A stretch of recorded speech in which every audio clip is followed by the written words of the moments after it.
What if I told you that in the remote mountains of Montana, some of the strangest disappearances sound so unbelievable that, if they were written as fiction, most people would reject them as impossible?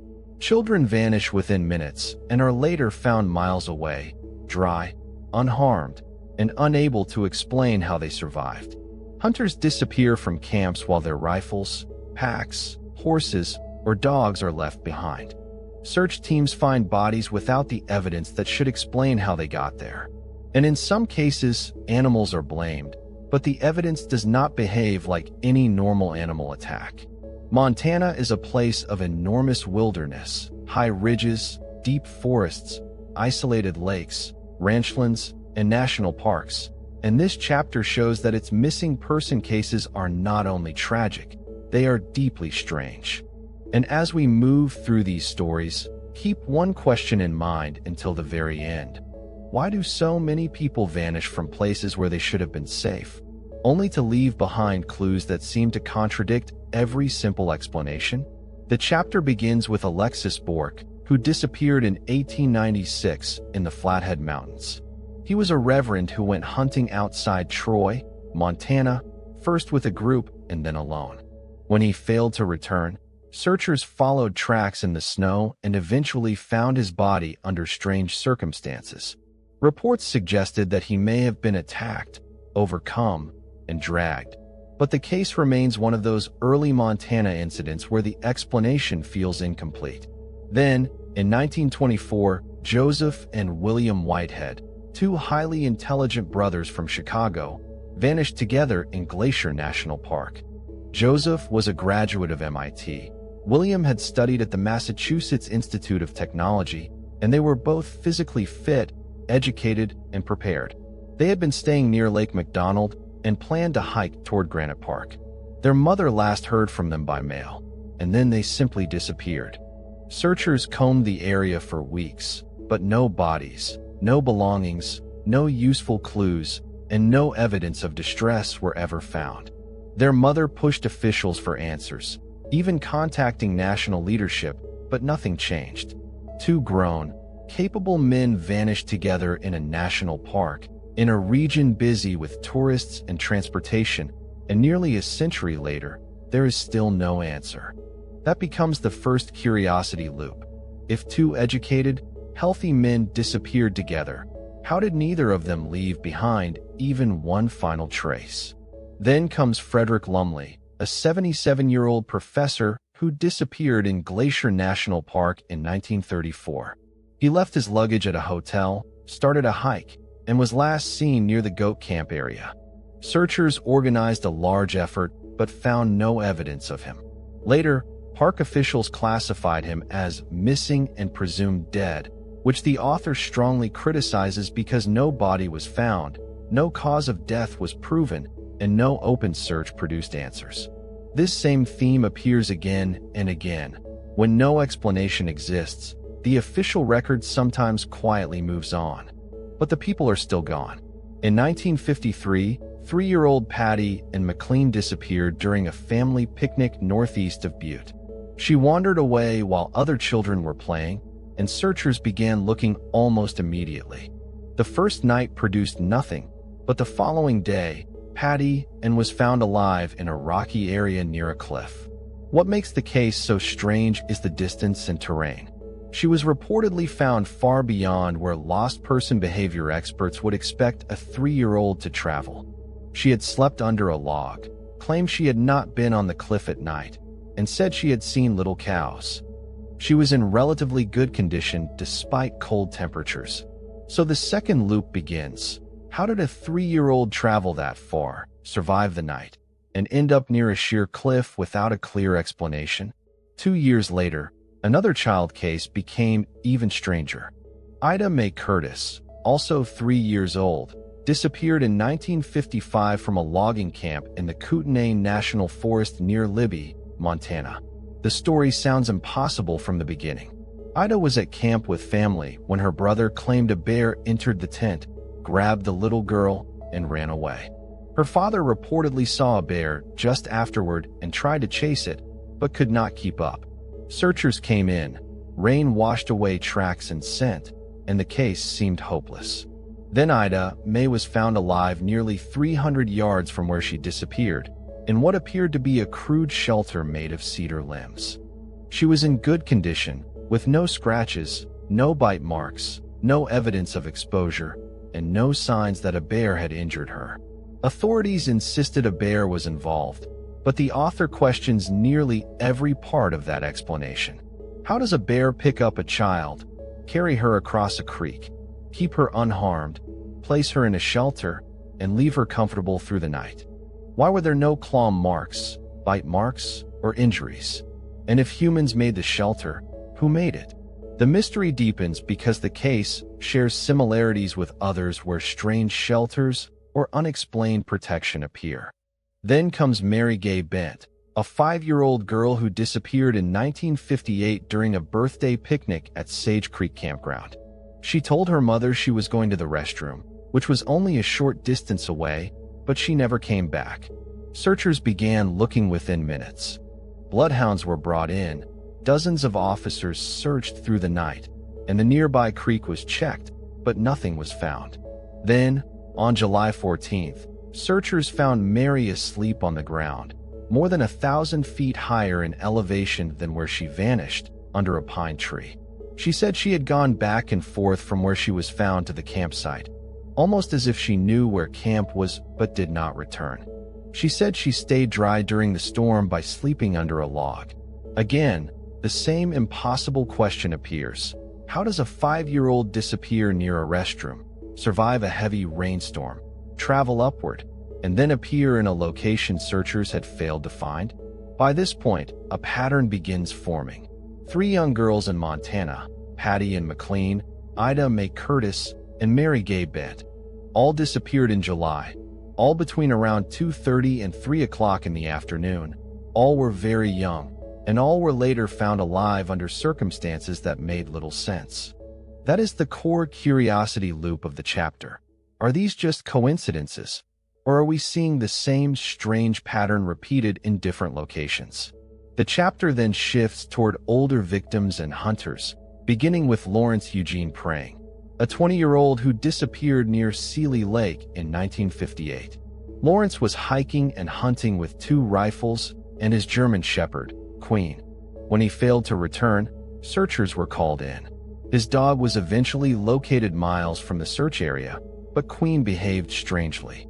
She would not lead searchers directly to Lawrence, seemed confused, and eventually guided teams back toward base camp. Searchers found no rifles, no pack, no body, and no clear sign of what happened.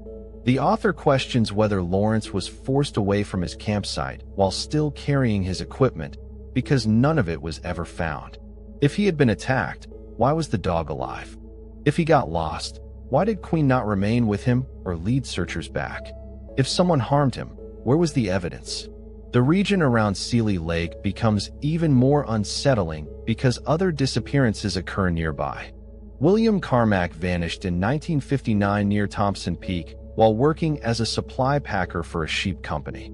He was experienced, knew the land, and had been leading horses and mules through the Lolo National Forest.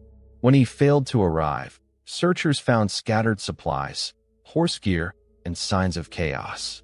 His horses had apparently been tied or frightened, and later William's body was found in a dirt area on a hillside, away from his equipment. Officials suggested natural causes, but the author questions how his animals became so spooked, why the equipment was scattered, why his rifle was not with him, and how the scene became so disorganized. Around the same time, another sheep company worker, Joe Servell, vanished and was later found barefoot in rocky terrain, raising another repeated detail: missing footwear and confusion in harsh country. Arthur Jordan disappeared in 1959 near Seeley Lake after leaving for a month of elk hunting.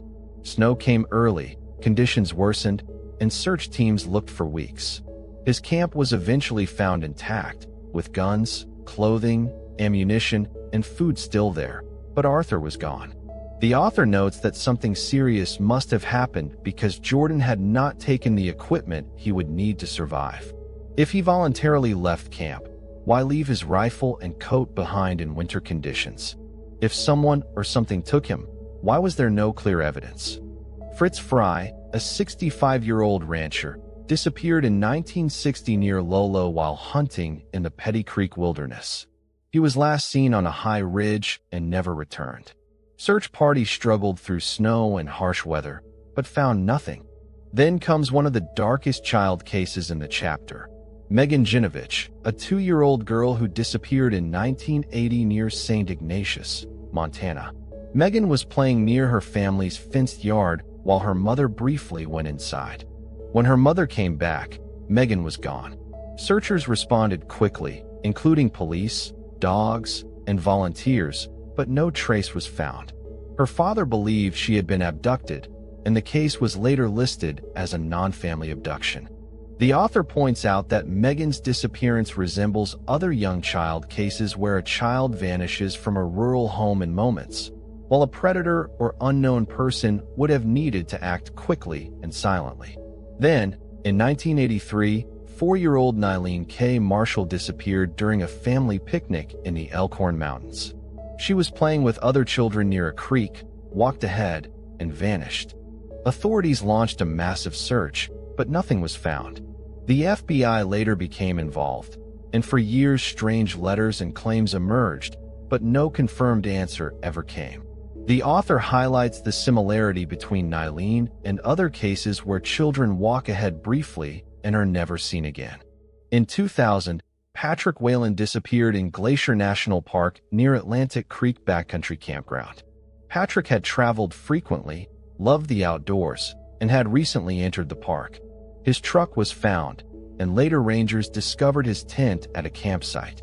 Inside the tent were many of Patrick's belongings: boots, clothing, food, water, toiletries, and gear. His tent was zipped closed, but he was not there. His knife was missing, but other useful equipment remained. Searchers, dogs, and rangers combed the area, but no scent or body was found. The author questions why Patrick would leave camp without boots or essential gear, why the tent was zipped shut, and whether someone else had been inside the tent. If Patrick was attacked, where was the struggle? If he walked away, why leave the things he needed most? Then comes Robert Bugsy Springfield, who disappeared in 2004 in the Bighorn Mountains while elk hunting with his son and another boy. Robert did not return to a planned meeting spot, and searchers began looking. A year later, a hunter heard a crow screeching and found human remains, part of a skull, a femur, boots, a belt, and a wallet. Strangely, Robert's bow and arrows were not found. The FBI became involved, and his family later struggled to recover the remains. The author questions why only limited bones were found, how the body parts ended up near clothing, and why the bow and arrows were missing. The crow detail becomes unsettling because it was almost as if the bird led the hunter to the remains. Ejin Wa disappeared in 2008 while hiking alone near Sperry Glacier in Glacier National Park. He was experienced, physically strong, and had completed long hikes before. Searchers found no evidence of a bear attack, no scent trail, and no useful clues. The terrain was difficult, and weather complicated the search, but the case remains open. Finally, the chapter discusses Wyatt Cole Little Light, a 1-month-old baby who disappeared in 2008 near Fort Smith, Montana, along with his parents, Teddy and Juliet Little Light. Later, remains believed to be Teddy and Juliet were found scattered in the snow, but Wyatt was not found. Authorities found clothing fragments, but no child remains. The author questions whether animals could have consumed every trace of the infant while leaving other remains behind, and he notes a recurring oddity in many cases. Victims are often found on ridges, in places exposed to the elements, instead of seeking shelter or moving logically toward safety. The chapter summary then returns to the eerie timing of the 3 young girls, Patty Ann McLean, Ida Mae Curtis, and Mary Gay Bent, all missing in July, all around the same time of day, all within a 5-year span, and all found alive in ways that seem almost impossible. Then, In another cluster, Megan Ginovich and Nylene Marshall vanished as young girls in Montana decades later, but unlike the earlier three, they were never found. So what changed? Were the early girls lucky? Were they protected by chance, by terrain, or by something unexplained? And why do Montana's missing person cases repeatedly involve children, hunters, remote camps, strange animal explanations, missing equipment, vanished scent trails, and bodies or belongings found in ways that do not line up with simple accidents? Maybe Alexis Bork died in a hunting accident. Maybe the Whitehead brothers got lost in Glacier. Maybe Frederick Lumley fell somewhere searchers never found. Maybe Patty and Ida Mae and Mary Gay simply wandered farther than anyone believed possible. Maybe Lawrence Prang, William Carmack, Arthur Jordan, Fritz Fry, Patrick Whalen, Robert Springfield, and E.J. Watt each met a different wilderness fate. Maybe Megan and Nylene were abducted by human predators. But when the same strange details repeat across decades, children found too far away, victims moving uphill, missing shoes, abandoned rifles, dogs behaving strangely, tents and camps left intact, bodies without clear evidence, and searches that find almost nothing, the easy explanations start to feel incomplete. Montana's wilderness is vast, beautiful, and brutal, but in these cases, it seems to do more than hide people. It seems to distort the story around them, leaving behind clues that point everywhere and nowhere at the same time. And maybe that is the most disturbing part. In Montana, the mystery is not only that people disappear, it is that some return with stories that make no sense, while others leave behind just enough evidence to make us wonder what was really out there.